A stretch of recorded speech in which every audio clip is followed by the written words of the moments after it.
Welcome to my channel tailoring 360 Tamil. இன்றைக்கி இந்த வீடியோவில் என்ன பார்க்க போகிறோம்னா, ஃபைனலாக சட்டையை எப்படி ஃபினிஷ் பண்ணுறது அப்படின்றத தான் பார்க்க போகிறோம். மறக்காமல் நம்ம சேனலை சப்ஸ்கிரைப் பண்ணி வச்சுக்கோங்க. வாங்க வீடியோக்குள்ளே போகலாம்.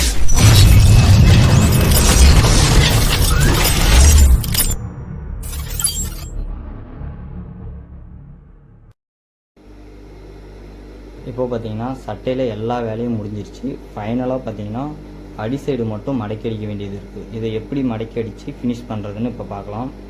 நம்ம கீழே மடக்கி அடிக்கிறதுக்கு பார்த்தோம்னா 1.5 இன்ச்சு விட்டுருக்கோம். ஸோ அந்த 1.5 இன்ச்சை வச்சு மார்க் பண்ணணும். ஸோ 1.5 இன்ச்சு வச்சு மார்க் பண்ணியாச்சு.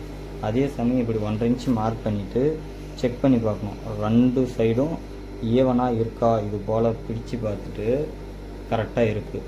ஸோ இப்போ என்ன பண்ணணும்னா, இந்த 1.5 இன்ச்சை வந்து உள் சைடு மடக்கி அடிக்கணும். இப்போ பார்த்திங்கன்னா இது போல் இந்த 1.5 இன்ச்சு இப்படி மடக்கணும்னா 3/4 இன்ச்சாக மடங்கும்.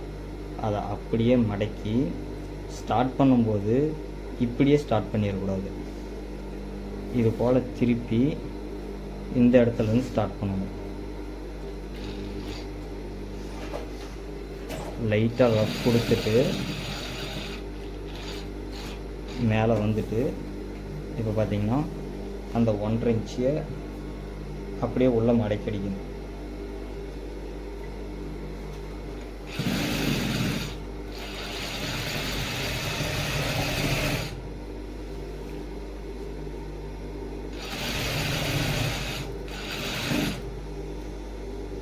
இது போல் கரெக்டாக 3/4 இன்ச்சு வச்சு அந்த 1.5 இன்ச்சு உள் சைடாக மடக்கி அடிக்கணும்.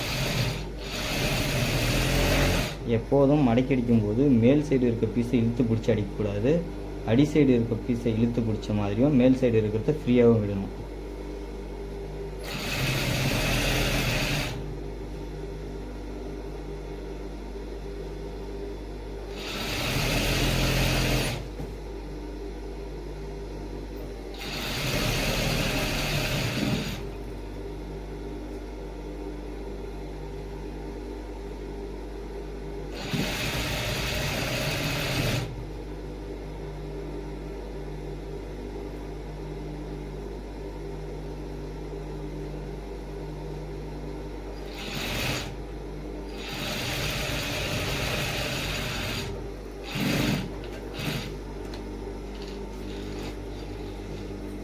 இது போல் கடைசியில் எட்ஜில் குத்திட்டு கீழ் சைடு வந்து ரஃப் கொடுத்து வெளியே வந்துடணும்.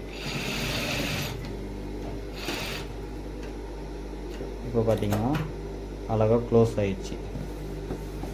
இந்த சைடும் பார்த்தீங்கன்னா க்ளோஸ் ஆயிடுச்சு. நூலை கட் பண்ணி விட்டுணும். இப்போ பார்த்தீங்கன்னா ஒரு சட்டை முழுமையாக ஃபினிஷ் ஆயிடுச்சு.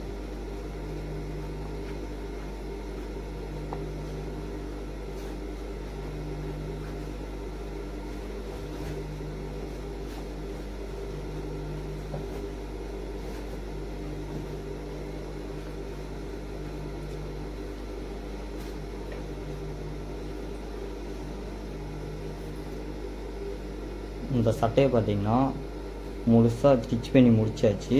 நெக்ஸ்ட்டு பார்த்திங்கன்னா நான் காஜா பட்டன் போட்டு அயன் பண்ணி இந்த சட்டை எப்படி இருக்குதுன்னு உங்களுக்கு காமிக்கிறேன். மறக்காமல் உங்களுடைய அபிப்பிராயம் என்னன்றதை கீழே கமெண்ட் செக்ஷனில் சொல்லிட்டு போங்க. தேங்க்யூ ஃபார் வாட்சிங்.